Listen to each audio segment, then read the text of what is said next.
Welcome to our new webinar series entitled Getting Reimbursed, Updates on Billing and Documentation for Psychological and Neuropsychological Testing.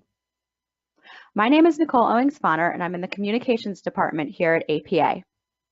This webinar is a little bit different than some of our other webinars in that we are not airing it live and we are dividing the content into sections that will be more manageable for you to view, watch, and find exactly what you're looking for.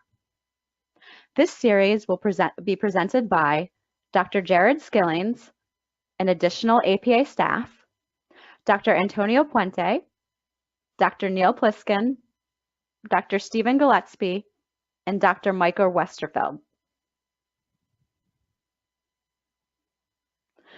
Our objectives for this series are to provide you with an update on APA Services, Inc.'s advocacy efforts related to testing codes, to briefly review the testing codes and definitions, to address major billing and documentation developments. We'll also discuss how to document your work and demonstrate how to apply the new codes using expanded practical examples. Lastly, our experts will provide responses to the most frequently asked questions that you've submitted.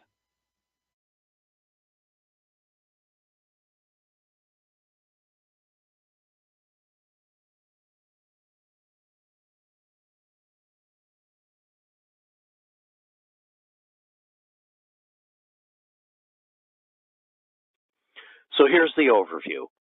So if you're looking at the left-hand side of this busy figure, what you see is that you are in the current year, you're using 90791 psychiatric diagnostic interview for capture your clinical interview portion of the evaluation, and you will do that again in 2019.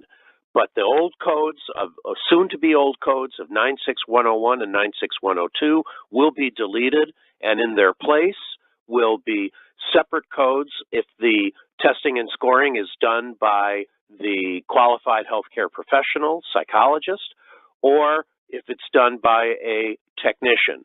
So if you look at 96101 and you look down there, then in the yellow squares are 96136, the base, and 96137, the add-on, for if the psychologist or other qualified healthcare professional does their own testing and scoring.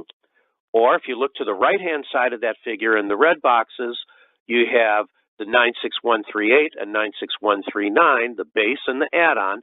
Note 30 minutes for test administration, data gathering, and scoring done by the technician.